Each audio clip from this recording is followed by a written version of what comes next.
Good morning, Wesley. It's a pleasure to be with you on this Labor Day weekend, this holiday. I hope you're enjoying some time off. I hope you are having the ability to enjoy some time off, to enjoy the rest, the Sabbath that God gives us, and to recharge, rejuvenate, to refill your bucket, as we've sort of been talking about here over the last few weeks. And I just, for those of you who don't know me, my name is Scott, and I'm one of the pastors here. And I wanted to remind you that next Sunday, there's going to be a shift. So if you're watching us at 11 a.m. for Modern Worship, next Sunday, September 13th, we will be changing that time to 9:30 a.m. Our traditional will be at 11 a.m. and that's moving. And we will be live streaming, but we will be meeting in person.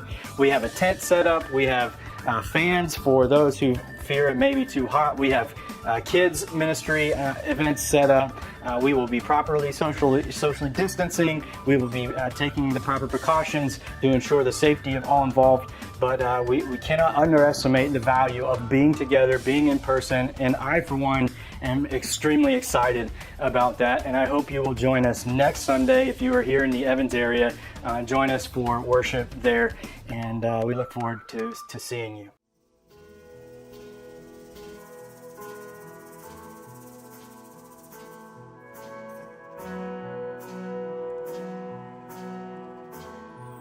I remember when I was young, and your voice shouting loud my name. And since that moment, I haven't heard it quite that way. Well, now that I'm older, could you say it again?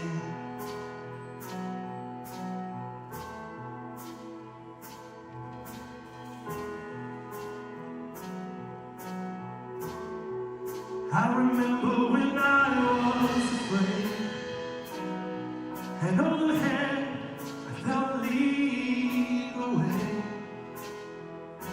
And for the first time in my life, I felt safe. But now that I'm older, would you leave me again?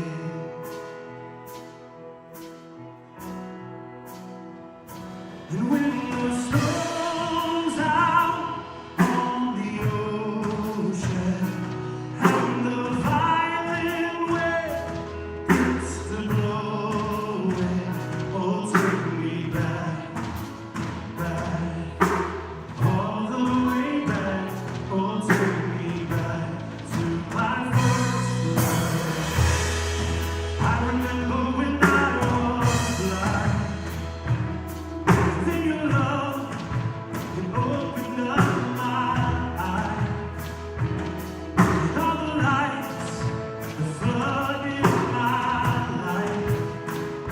Well, now that I'm older, could you show me you care?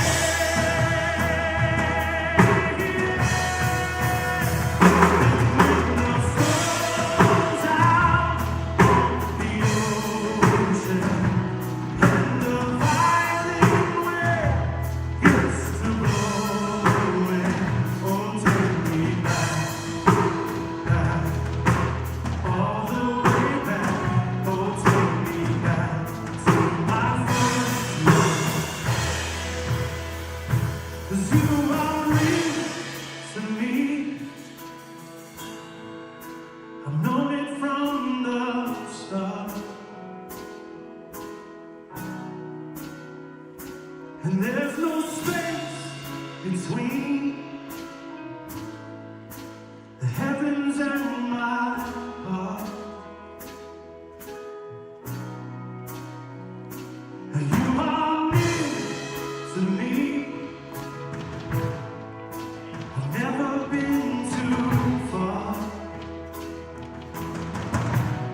and it was all simple.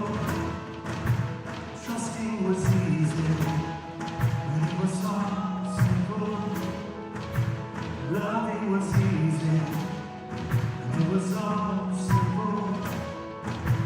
Trusting was easy.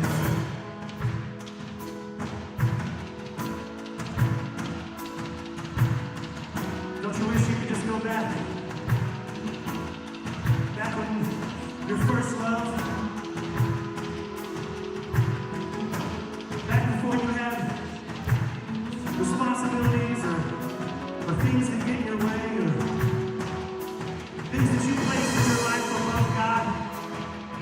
And don't get me wrong, some of these things are great things. They're your life, they're your job, your children, your wife, your husband.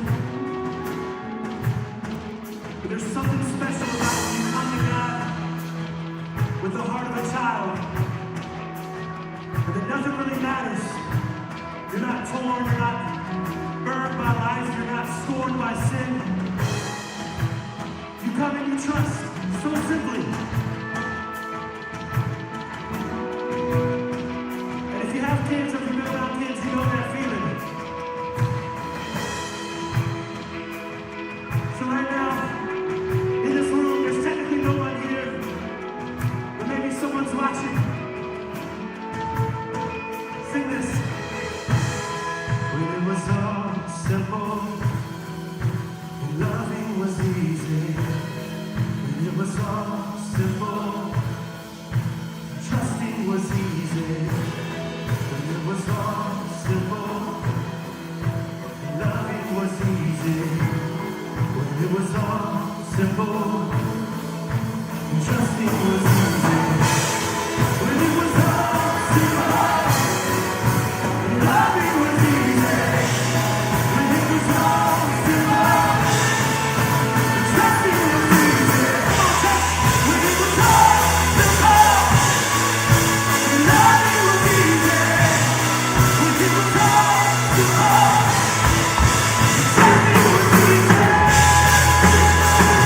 all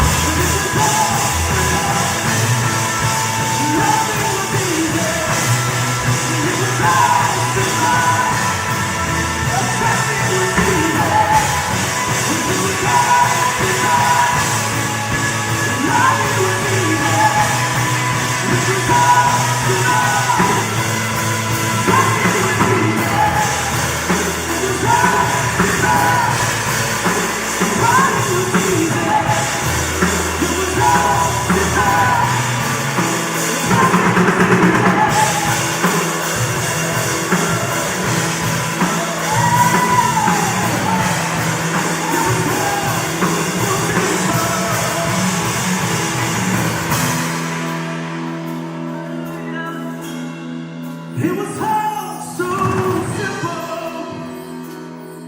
Oh yeah. Oh, take me back, back, all the way back. Oh, take me back, back, all the way back. Oh, take me back, back, all the way back. Oh, take me back. My first love.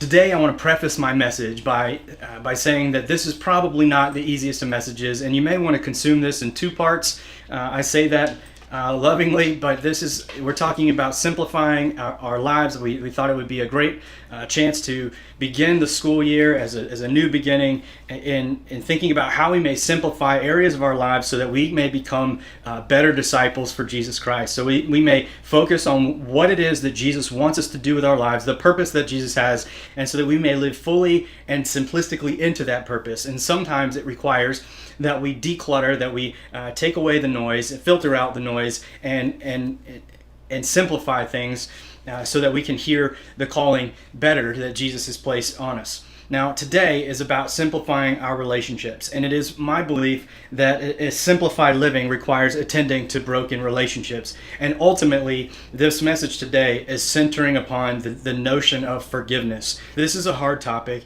It's one, I'm just going to say it from the beginning, that I'm still living into. No pastor who says that they have mastered forgiveness is really telling you the truth. I would argue it is something that we will wrestle with the entirety of our lives. But I think God has placed an incredible value on its importance in becoming disciples who are transformed and who are transforming others because of the ways in which we love one another and forgive one another. And so today I just want to dive right in to this idea of mending broken relationships, with a caveat, to the extent that we are able. And a lot of this focuses on what we are able to do, how we are able to control ourselves, and it's independent of really circumstance, and it's really independent of the other person in many respects, because of what God is saying for us to do and for how we should handle ourselves spiritually and emotionally. With that said, I think many of us can probably admit that we have all been wronged. We have experienced a rift in our relationships. We have experienced conflict. If you were to think about yourself right now, think about where you are and do a relational assessment, would you say that things are going great? Or is there a relationship here or a relationship there where you might think that could be better?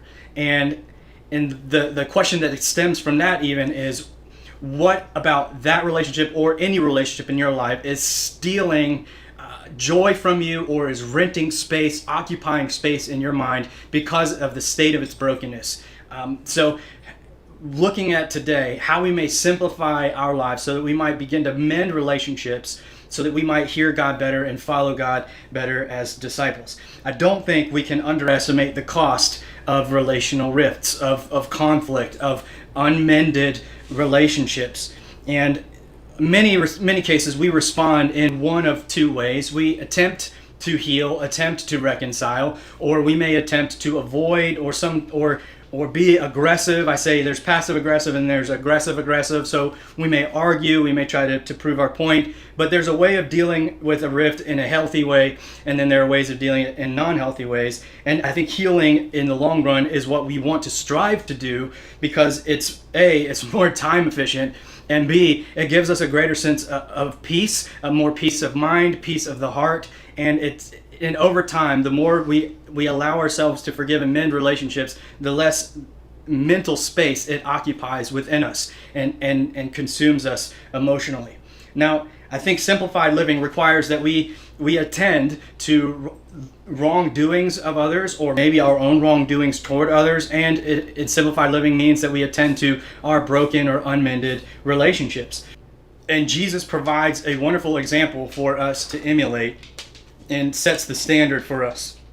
Now, I think we need to look at the end game, what it is that ultimately God is asking us. Where are we striving for perfection, or what are we striving for perfection in? And we can see this in Luke chapter 23, verse 34. Jesus is looking upon the Roman centurions, the people who are mocking him. He is there being crucified, and he is at his most vulnerable state, and yet he is offering, I think, poignant power in where he is. And in that state, he's looking and he's seeing all of the people they're spewing insults, that have mocked him, that have beat him. And he says, "Father, forgive them, for they don't know what they are doing."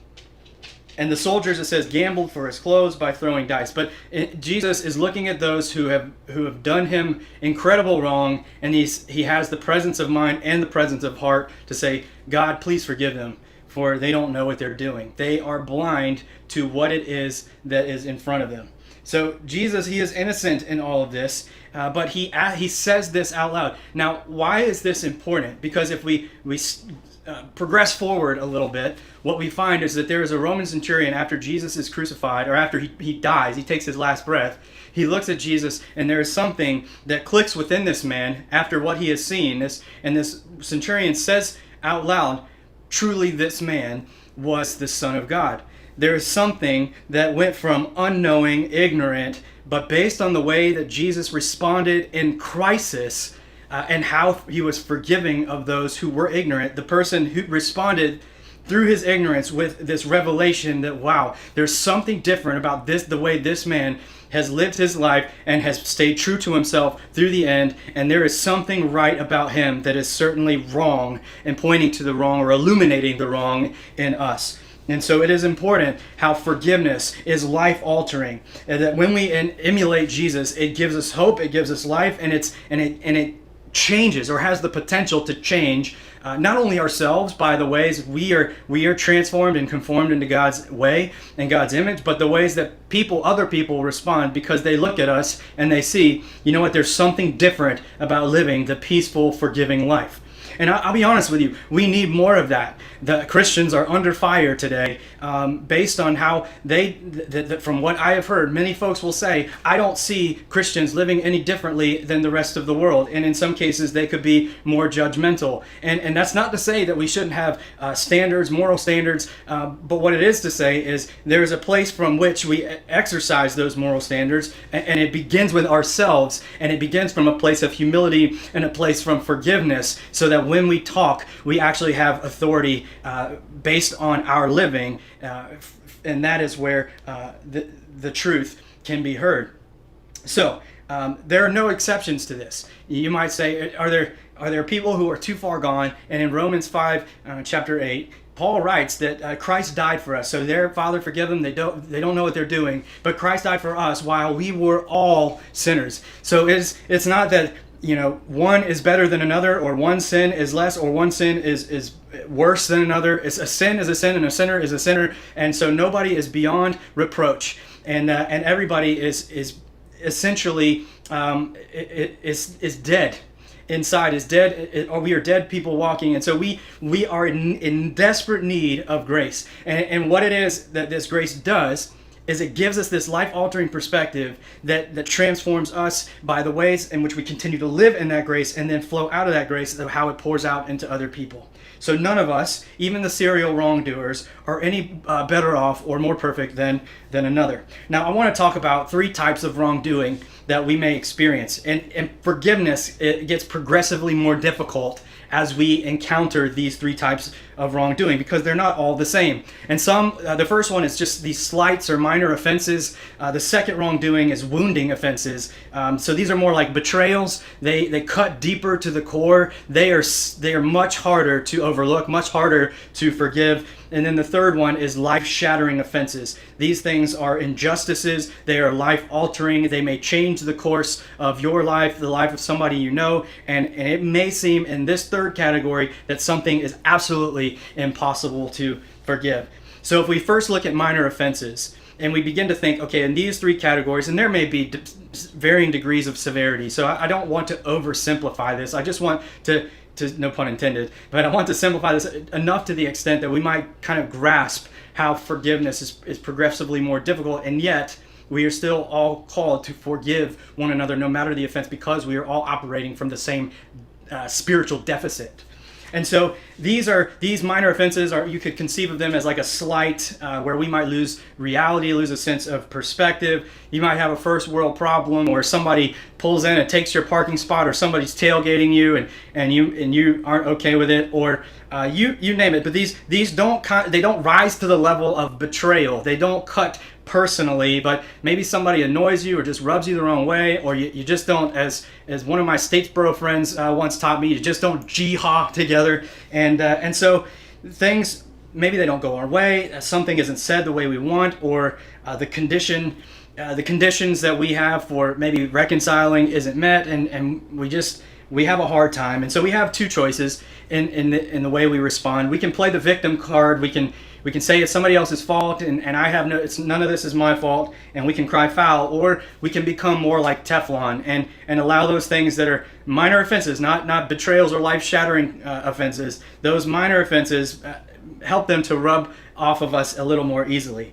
Now, sometimes I think we have to address the root, and we might become more easily offended if we're emotionally or spiritually or physically depleted, if we have not poured into our replenishment bucket. If you're not knowing what that is, go and watch the first 2 messages in this series.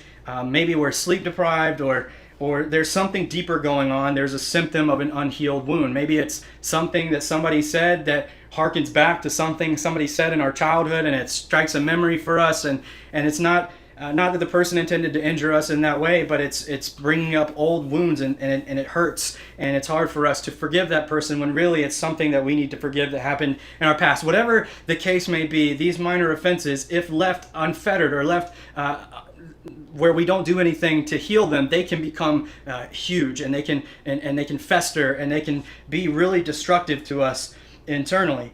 And so Jesus, he calls us to an act of a higher calling of love, and this is really going to be easier said than done. Forgive, and then love, but these are the goals to which we should aspire. And Paul writes in 1 Corinthians 13, which is typically used in weddings, love is patient, love is kind, love is not jealous or boastful or proud or rude. It does not demand its own way. It's not irritable, and it keeps no record of being wrong. So it doesn't keep score. We don't have a scorecard when we're thinking about these offenses. It does not rejoice about injustice, but rejoices whenever the truth wins out. Love never gives up. Love never loses faith. Love is always hopeful, and it endures through every circumstance. So the question is, how is our way of loving one another? And I'm not talking about a romantic love per se. I'm talking about a friend kind of love where we are looking at one another and looking at the people who irritate us most. And are we asking ourselves, do I really love that person, or do I tolerate that person? And sometimes it's all we can do to tolerate a person. But in being Christ followers, we have to be called and compel ourselves to a higher level of learning and a higher level of loving. And that means having the kind of love that is less irritable, that's not as easily provoked, that allows us to have more patience, that is more resilient, that is full of grace and full of kindness. So how do we gear ourselves or bend ourselves toward this kind of love? Perhaps we do a reality check. We ask somebody we trust, somebody that we have great love for, and that whatever hard medicine and hard truth they give us, we will listen to them. Maybe we ask them. Maybe we look at things from other perspectives, other angles.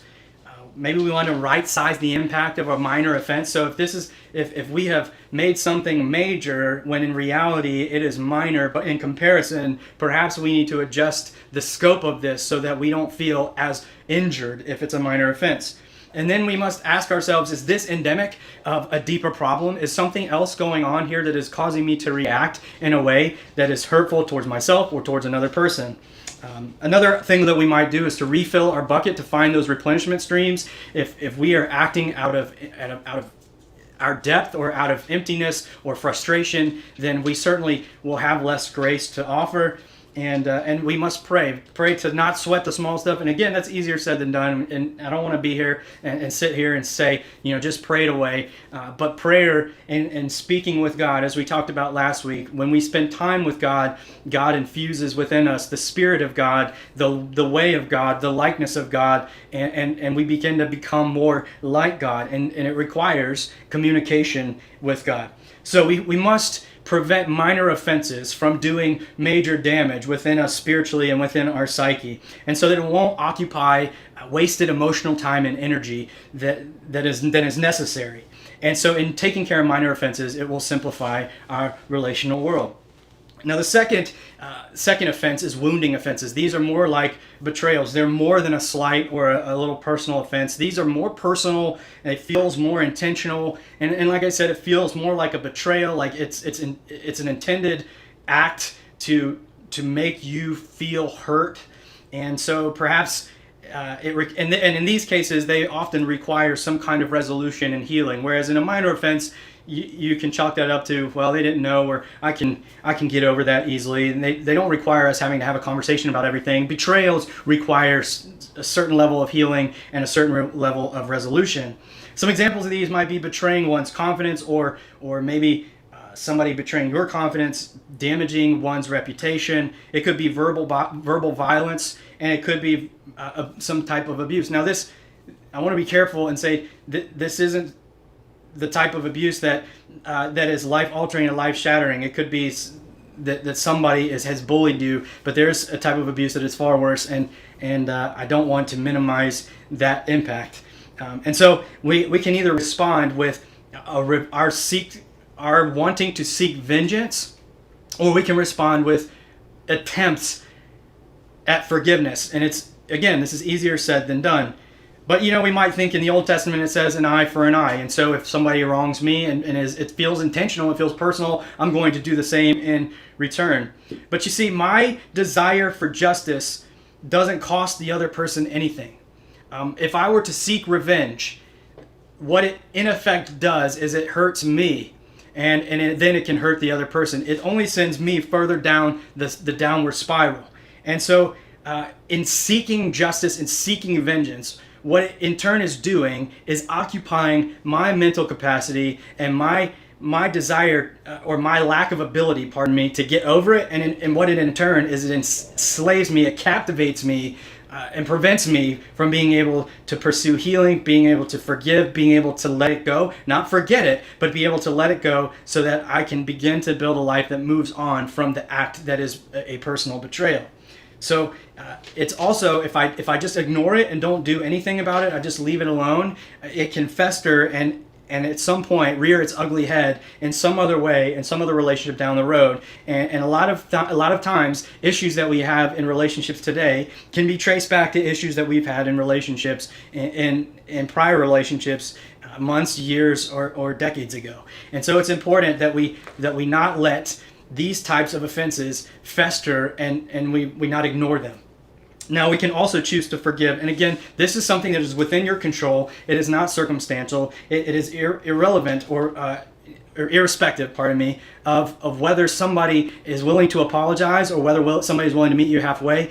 Forgiveness is our ability to come and be able to say, this thing, this issue, this circumstance, Lord, I'm giving it up, I'm giving it to you, and I will not allow it to hold power over me, so that it's occupying space in my heart and space in my head that could otherwise be devoted to being a better follower of you and doing something that is life-altering and life-giving rather than life-taking and life-sucking.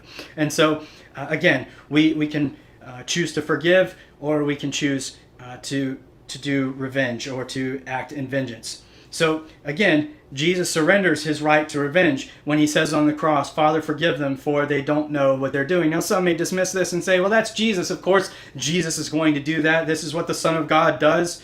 But the hungry and curious might simply say, how can I have, or how could I possibly begin to have that kind of forgiveness present within me? Now, our belief as Christians is, as we begin to commune with God, as I said earlier, the more time we spend with God, the more we become like God. And then, so if it's our belief that we can become more like God, then we can begin to forgive more like Jesus forgave. How then do we do that?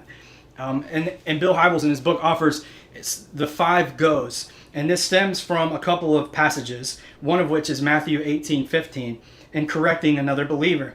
It says in verse 15, if another believer sins against you, go privately and point out the offense. You don't put it on blast on Facebook or on Instagram or TikTok. You don't do a rant on social media or in an email blast, or go gossiping to all your friends, or passive aggressively mention something. You go straight to the person who has offended you and show them the respect and give them the honor of speaking directly to you, and you point out that offense. And if the other person listens and confesses it, you have won that person back. So the first is to go. It's a proactive command to take the initiative, to not just, if it's something that is a betrayal, something that crosses a personal boundary to you that you feel like is intentional, then do not sit on it, but go and address it. And the second point is to not only go, but to go alone. As I said, you don't involve others, because involving others is more often destructive most of the time. Now, involving people that have nothing to do with the issue or that will take sides on the issue, these are ways in which this can be destructive. But sometimes a mediator or a counselor is an important person that can help bring resolution to this. So I don't want to, I don't want to oversimplify, and yet most of the time involving others can be destructive. So we want to go alone, or bring a trusted third party who won't take sides and who will speak into both sides of the argument, that will help, that both people trust. We want to do that. And then we go for the purpose of reconciling. It's not for the purpose of saying your piece, not for the purpose of arguing, not for the purpose of debating. You want to win that person back by confessing what you believe is a wrong that has been done to you. But the purpose of going is to restore the relationship. It's not to add fuel to the fire, not for vengeance. And this is important. We don't go to talk to somebody to levy a barrage of attacks. We don't bring up a conversation with somebody just as a precursor or a pretext to be able to then bludgeon them over the head with a hammer or a club, a verbal hammer, a verbal club, to say, I'm glad now that we've had this talk, I want to tell you how awful and how irresponsible or how ignorant or how hurtful you are.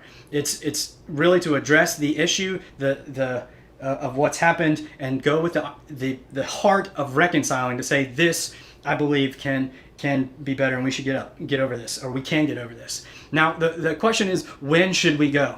Should you go 10 years down the road, 10 days down the road? In Matthew 5, Jesus in his Sermon on the Mount says, so if you are presenting a sacrifice at the altar, which is something that they would do, if you're not familiar with the sacrificial acts, they would present a sacrifice at the altar as a way of saying, God, here is a portion of what you have first given me, and so I present this as a way of praising you and showing my gratitude. But Jesus is saying, if you were presenting that sacrifice in the temple, and you suddenly remember that someone has something against you, so if you're presenting this and you know that you have something against somebody, or somebody has something against you, and so there has not been an attempt to reconcile, no amends have been made. In verse 24 it says, then leave your sacrifice there at the altar. Go and be reconciled to that person, then come and offer your sacrifice to God. So Jesus is saying, make right with one another before you attempt to make right with God, because God will ultimately remind you that you can't be made right with God if you have issues with your other brothers and sisters in the faith. And so this is, in effect, Jesus' way of saying, go, not eventually, but go now. Leave worship. Worship is incredibly important in Scripture, and so this act of worship is not as important as the living act of worship by trying to reconcile in peace with one another. And if you attempt steps 1 through 4, and those are not enough, let's say the person won't reconcile, or they're forever saddled with a broken relationship, then the last one is maybe the hardest one, and it's to let it go. Now, Romans 12:18 says, if it is possible, so far as it depends on you, live peaceably with all. All also includes yourself. It is not live peaceably with everybody else. It's live peaceably with all. This includes you. If there is somebody, through whatever circumstance, maybe it was so bad in their eyes, or so bad in your eyes that you just can't bring yourself to even speak to that person, or maybe you have spoken to that person and they just don't see it the way that you see it, and you have done all that you can to reconcile peacefully, to bring this up peacefully, and you have done it in a way that is above reproach, then the one thing that we must do is to try in peace to let it go. To let it go is to not necessarily forget, as I said earlier, but to be able to say, I will not allow this to hold power over me in perpetuity, because there is nothing that I can do beyond this point. And hopefully I will continue to pray about the situation. I'll continue to pray about the relationship, and hopefully that one day we might be able to reconcile this. But if in fact we cannot, at this moment in time, I'm going to let it go. I'm going to hope one day that it gets better, but I'm not going to allow it to destroy what God has and what God wants for me from this point forward. And that is a really, really difficult thing to do. So Jesus is telling us to go alone, go with the spirit of reconciliation, go now, and then if we can't reconcile, we have to let it go. And then the third one is perhaps the most difficult one. And this is a life-shattering injustice that you have experienced or someone you love has experienced. It's often out of nowhere. It's an unthinkable tragedy that forever changes the landscape of your life. Think about the death of a child at an early age, or a devastating car accident, or infidelity, or some kind of abuse, whether it be physical, sexual, emotional, or verbal. Your response to this could be anything, and there is no book for how to respond in these cases, except that it creates trauma, and that there's no shame in owning the trauma that comes from having to deal with events that wreak havoc in your life. But the question is, how do we adjust, or how do we prevent these things to the extent that we are able, knowing that God is fully able? How do we begin to offer forgiveness in these instances? In the first dimension, Adam Hamilton, he explains, as a pastor in Kansas City, and he explains that there are two dimensions of forgiveness. The first dimension is to release the bitterness, anger, and release the desire for revenge. And this can begin right away. I can say to myself, I don't know how I can forgive myself or forgive somebody for this act, but right now, in the moment, I'm going to try to let go of the anger and the pain that I have for this person or these persons or this group of individuals. Then the second dimension is we first release the bitterness, and then we extend mercy toward the person or persons who have wronged us. Now, this timing may not be right away. It may require wisdom and discernment and restraint, and it may require appropriate boundaries. And so this may not be something that happens right away, but it's something to which we can be working toward, with the idea that redemption is the goal. Now, removing natural consequences of someone's offenses can harm the redemptive process. It's when my kids say that they're sorry, I try not to say it's okay. I want them to be reminded that what they have done, or in my case, what I have done to them is not okay. So I say thank you for apologizing, in an effort to remind them that you don't get to be so easily let off the hook. There are consequences for actions that we take, or that cause offense and cause harm to another. And secondly, while redemption is the goal, removing natural consequences also prevents wrongdoers from experiencing the full gravity of their actions.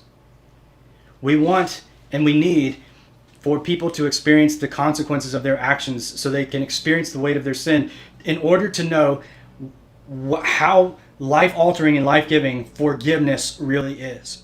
And if we just cut that short quickly, then they may not experience the grace and the contrast in grace and punishment necessary to make forgiveness seem to be so worth it in the end. So this is something that happens not overnight. Sometimes it's a lifelong journey, but ultimately redemption is our goal. But there are some actions that are recommended for how we might deal with these types of wrongdoings. The first of which is to name what's happened, maybe to relive the details, understand the weight and depth of the crisis, so not to ignore or just simply gloss over it, but to give power in the identifying of it. And then being able to identify what you lost allows you to get past what someone else did. And your anger and bitterness towards a person moves towards grief. So how do we channel the what we're feeling away from the perpetrator and into the grieving of whatever it is that we have lost? And that's crucial, that's vital. And this is a significant shift. Then the third is to be open to forgiveness. So once we can move from a state of anger and vengeance towards a person or persons, then we can move into our grief. And then that allows us to not objectify that anger and that vengeance, but then begin to be open to forgiveness. That over time, move to the possibility of someday forgiving, of releasing them, of letting them go, not for their sake, but for your own and for Christ. It's for the kingdom of God. So we might pray to God to surrender, to relinquish control over the pain, to be able to pray, Father, forgive them, for they know not what they do. Those people were no less innocent. They eventually would experience the consequences of what they did, to have the hearts hardened, to see that the Son of God, to not see that the Son of God was being crucified, and to live their lives with such anger and such arrogance. But ultimately, one person realized that this anger and arrogance had blinded him to what it is that was really that before him, and that was the life-altering presence of Jesus, who is the Son of God. So the sooner that we can pray a prayer of forgiveness and release those who hurt us, the sooner that we can live into a whole new creation, where we can move from wounded to whole. And when we move from wounded to whole, we can live a more simplified life. I want to close with a story, and it's a story about Victoria Rivolo. Now, she's a New York woman named Victoria, and she was minding her own business one snowy night, and she was driving her car downtown a New York motorway. And she didn't realize she was minutes away from a life-altering wrongdoing. So a group of teenagers out joyriding that night approached Victoria in the opposite lane, and they pulled out a 20-pound frozen turkey that they had purchased with a stolen credit card, and just for grins, they lobbed it out the back window into the lane of oncoming traffic. The large frozen turkey, it smashed through Victoria's windshield and crushed nearly every bone in her face. She almost died at the scene of this horrific accident, and she was in a coma for weeks. Ryan Cushing was soon arrested for the crime. Now, Victoria is no stranger to personal loss. She's the youngest of 7 children. She's already lost 2 older brothers, a nephew, and a beloved brother-in-law in unrelated accidents and a murder. Then, when she was 38, her full-term baby died. And now this. If anyone had a reason to feel like a victim, it's Victoria. Now, after several surgeries, months of recuperation, indescribable levels of pain, and permanent scarring, Victoria decided to attend the sentencing of the young man who had done this horrible thing to her. The judge gave Victoria permission to speak in the packed courtroom. And with a steady voice, this is what she said. "There is no room for vengeance in my life. And I do not believe a long, hard prison term would do you, me, or society any good. I truly hope that by demonstrating compassion and leniency, I have encouraged you to seek an honorable life. If my generosity will help you mature into a responsible, compassionate, honest man whose graciousness is a source of pride to your loved ones and your community, then I will be truly gratified, and my suffering will not have been in vain." In a public courtroom, Victoria forgave Ryan. She said, in effect, "Father, forgive him. Forgive Ryan, for he had no idea what he was doing or was capable of doing that night." Upon hearing Victoria's words of forgiveness, Ryan broke down in the courtroom and wept. The judge was so moved that she sentenced Ryan to 6 months in prison and 5 years of probation instead of the maximum penalty of 25 years. The courtroom erupted with everyone objecting, everyone that is, except Victoria Rivolo. The reduced sentence was in fact her idea. The boy walked over and she embraced him. In full view of the judge and the crowd, she held him tight and she stroked his hair. And she spoke, "I forgive you. I want your life to be the best that it can be." A few years later, Victoria passed away. Recalling Victoria's generous spirit, a friend observed, "Not all of us would be that way. But if you knew her, that's how she was. She had a very special soul." And after her recovery, she spoke about empathy and forgiveness at schools and programs like TASTE, which is an acronym for Thinking Errors, Anger Management, Social Skills, and Talking Empathy. And this holds criminals accountable for their actions, and as part of his rehabilitation, Ryan Cushing also spoke on behalf of TASTE. The program's founder stated, "Ryan has a job, and he's a productive member of society. He did everything Victoria challenged him to do and spoke to kids about the mistake that he made." That's her legacy. She's an example of forgiveness in a vengeful world. An interviewer once questioned Victoria, "Your compassion for Ryan surely had a positive impact on his life. As complicated as your decision seemed to others, you explained it in a very few words to Suffolk County District Attorney Tom Spoda. Do you remember what you said?" She said, "Yes. God gave me a second chance at life, and I just passed it on." Victoria did the hard work of forgiveness, and it changed the trajectory of Ryan's life, and it changed the trajectory of her own. Is it what she had planned? Is it what she may have wanted? No.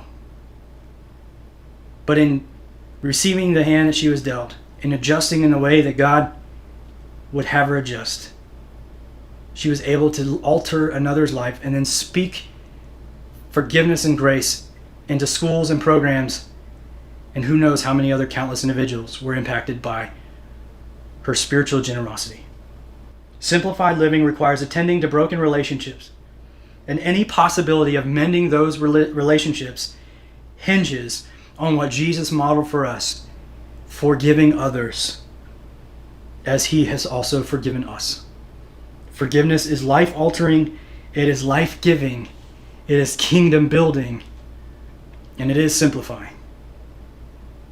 My hope is that in some way, some small step that you take, you can begin to simplify painful relationships in your own heart so that you can begin the work of altering lives. Maybe, just maybe, beginning with your own. It is possible, and let us pray for it to be so. God, thank you.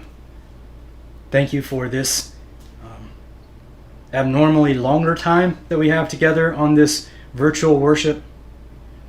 But God, you have called us to a life that is difficult, but one that is different, that is life-giving, life-infusing, life-altering, one full of reconciling and hope. God, I pray that those who are maybe listening to this or looking at this, who are possibly saying to themselves, there's no way I can begin to take that step. There's no way that I can begin to mend a broken relationship, or it's impossible. I've tried, I've done it. God, I would pray that you would give that person or those individuals courage to not negate anything that's been done in the past, but to give them the courage to say, perhaps another try may be worth it. Nevertheless, God, help us to be the kinds of people that are releasing anger, that are releasing pain, and not channeling it and leveraging it against other people, but leaving it at your altar, ultimately as the greatest sacrifice, so that you may transform us in order to transform our world. God, we pray this humbly in your name. Amen.